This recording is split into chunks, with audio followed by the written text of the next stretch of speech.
Hi everyone, I'm Morgan Lehman and I lead product and lifecycle marketing at SurveyMonkey. And I'm thrilled to welcome you to the Modern Managers Summit, our first ever event for people leaders, or those on the way up. Get ready to learn how to use feedback to lead with confidence through burnout, change, and AI disruption. We've got great sessions in store for you today. First up, our CEO, Eric Johnson, will reveal insights on why employees are checking out rather than walking out, a phenomenon we call resenteeism. Plus, he'll share proven strategies you can start using today to turn resentment into renewed engagement. Then, our panel of experienced people managers will get candid about what leadership really looks like today. Expect real stories, real challenges, and real tactics you can start applying with your teams. And that's not all.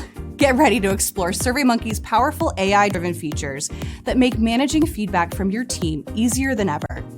You'll see how to create surveys in minutes and turn complex feedback into clear next steps. Once we wrap the sessions on our main stage, you can pick from one of 2 live demos to see our newest features in action. Bring those questions. We'll have live Q&A with our product experts in each session. Track 1 will show you how to build surveys like a pro without the heavy lifting, using Build with AI. From beautiful design to question selection, we'll show you every trick in the book. Track 2 will focus on turning data chaos into crystal clear insights through Analyze with AI. See data analysis in real time with tips and best practices. And let me guess, you're probably thinking, these demos sound amazing. How can I watch both? Well, we've got you covered. You can catch the one that you missed on demand once the event concludes. We encourage you to engage with each other to get the most out of the day. Interact with the live chat, submit questions, participate in our polls. Check out the helpful resources linked, and follow up with us after the event to keep the conversation going. If you can't make all the sessions today, I'm happy to let you know everything's going to be recorded and will be available on demand. I hope you walk away from today with strategies you can use to up-level your skills as a manager, motivate your team, and drive impact from meaningful feedback. With that, I'd like to welcome our first speaker, SurveyMonkey CEO, Eric Johnson, to the virtual stage. Thanks, Morgan. Hi there. Welcome to the Modern Managers Summit. Thank you for taking the time to join us. Today, I'll be talking about why employees are checking out, not walking out. It's 8:45 a.m. You've hit the snooze button 3 times and wish you could lie in bed a little longer, but you have to get up. You barely have time to throw on a Zoom shirt and hit the Nespresso button before you sit down for your first meeting of the day at 9 a.m. sharp. You log in and start listening to Jim from finance talk about last week's numbers, and you feel nothing. Jim may not be the most interesting presenter in the world, but the rest of the day goes on like this. Sometimes you say your Wi-Fi is glitchy so you can go off camera and scroll TikTok. Your boss asks for something that will take about an hour to complete, but you procrastinate all afternoon and barely slide it across the finish line at 5:02 p.m. before logging out for the day. You're not quitting, but you're also not really there either. You're frustrated, not feeling heard, and just going through the motions. Maybe the job market looks too volatile to risk going anywhere else, but that doesn't make you like your current job any better. So you stay. This is the reality for a lot of people in the workforce today. Let that sink in. Now that I've fully depressed you, let's reset. Here at the Modern Managers Summit, we're looking to get energized and inspired. Now, I'm old enough to remember all the way back to 2019 when the headlines warned about the Great Resignation. People were quitting everywhere. Attrition rates that were a little scary in the teens jumped to the 20s and the 30s. That is 1/3 of your workforce leaving every year. Then it stopped. If you told us that mass attrition was going to grind to a halt back then, we'd probably say, great, right? Well, the problem is, while people aren't walking out, they are checking out. This is what many employees and company leaders face today. A SurveyMonkey and CNBC study found that nearly half of Gen Z admit that they are coasting at work. They have disengaged. A study by Gallup found engagement in the US is at 32%, its lowest point in nearly a decade. So employees are checking out, but not all the way. They're doing just enough to not get fired, but no more. The job market is unpredictable, so they feel stuck when it comes to finding something better. All of that builds to this unhealthy mix of absenteeism and resentment. Resenteeism. And this is slowly chipping away at the culture so many teams have worked hard to build. The obvious question you might want to ask, why aren't they working harder? But that's not the right question to ask. I want us to ask better questions. And I'm going to share how to ask better questions and respond to feedback in a way that drives results. And don't get me wrong, it can be scary to get the feedback that people are frustrated or feeling stuck. But it can also unlock something powerful, something special, and worth being proud of.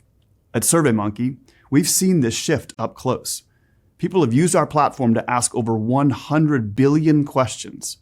And one of the most popular use cases is from the HR department, including questions about how employees feel, what they need, and why they stay even when they're frustrated. 100 billion questions. That's a lot of people trying to figure things out together. We've analyzed this data to understand why employees stay despite their frustration and what you, as leaders, managers, and colleagues, can do about it. So, why does this matter? Beyond the obvious, disengagement doesn't just mess with morale, it slows down your business. Startups risk getting stuck in neutral before they even have a chance to scale. Enterprises risk slower decision-making, innovation roadblocks, and a culture of apathy. For managers and HR teams, without clear employee signals, you're left guessing and often making missteps that lead to more frustration and sow distrust. Gallup estimates it costs the global economy $8 trillion a year. That's trillion with a T. That's not just bad vibes at work. That's the kind of thing that moves markets. And it's a real bottom line problem. And don't get me wrong, it can be scary to get the feedback that people are frustrated or feeling stuck. But it can also unlock something powerful, something special, and worth being proud of. So, when you hear about quiet quitting or resenteeism, I don't want you to worry. I want you to get curious. Because curiosity is the beginning of innovation. If you remember one thing from this talk today, let it be this. Ask like you mean it. What does that mean? Ask early, ask often, and make it visible. And while you're doing that, here are 6 practical tips to turn that asking into impact. Make everyday listening second nature. Don't wait for an annual survey to learn what your employees think. Resenteeism festers quietly, especially in a hybrid or remote world.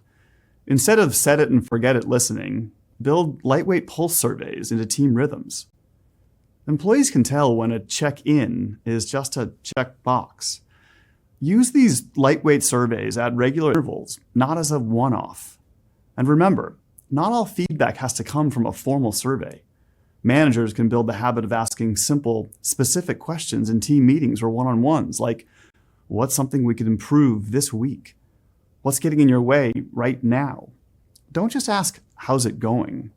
Ask something specific and time-bound, which brings me to my next point.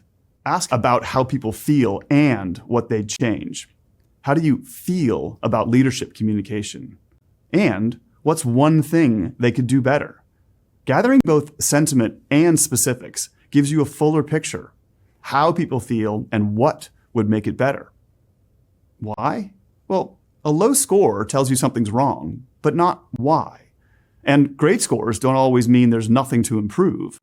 When you pair emotional feedback with clear suggestions, you get a roadmap to real change.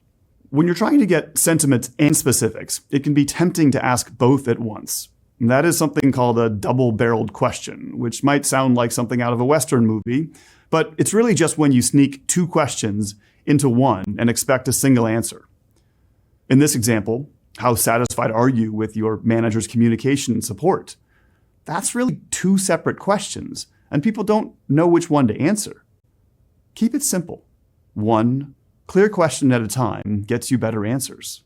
It's tempting to use a 1 to 10 scale for everything. They're easy for people to fill out, much easier than an open text box, but it's not always the best tool. Make it easy to be honest. If you're asking about satisfaction, maybe use a 5-point scale. If you're gauging agreement, consider a Likert scale. Those are the scales that go from very dissatisfied to very satisfied, for example. The point is, your format should match the question and make sense to your audience. Don't make people do mental math to figure out if a 7 out of 10 means meh or pretty great. Always remember, we are looking for answers that we can use as inputs. The clearer the question or the scale, the more valuable that answer becomes.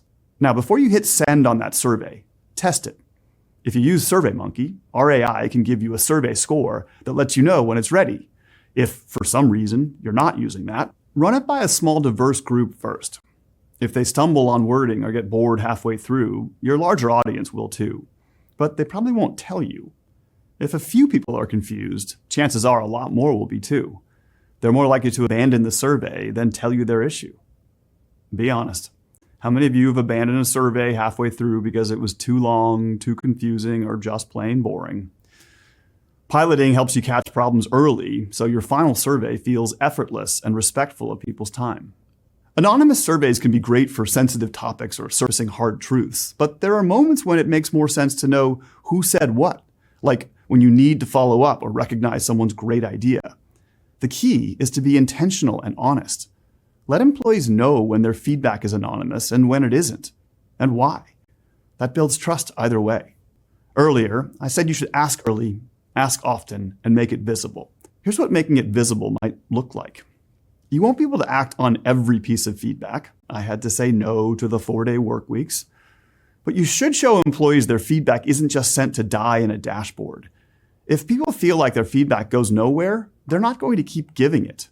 In the best cases, this feedback gets turned into action.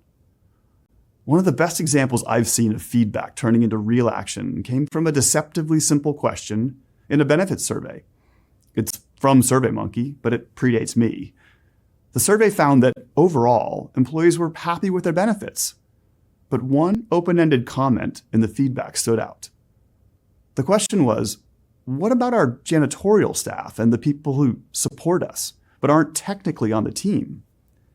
That comment really caught our HR team by surprise. It was a simple question, but a powerful one.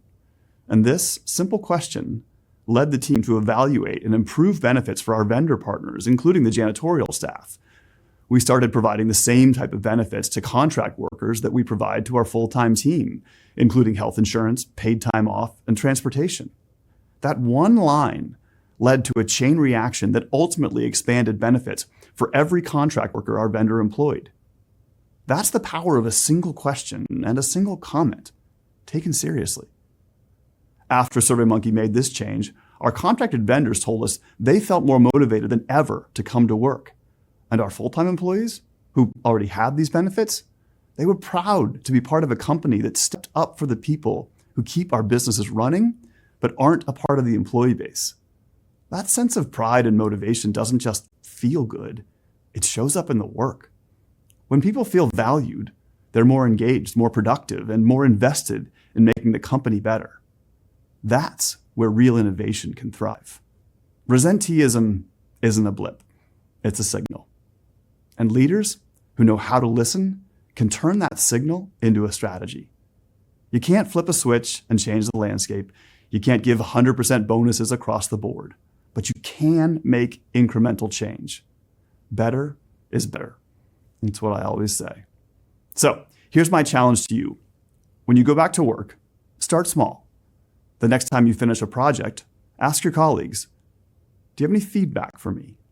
If they say something vague like, no, it was great, remember this advice and try rephrasing the question. Ask, what part felt the least effective? Or what would make it a 10 out of 10?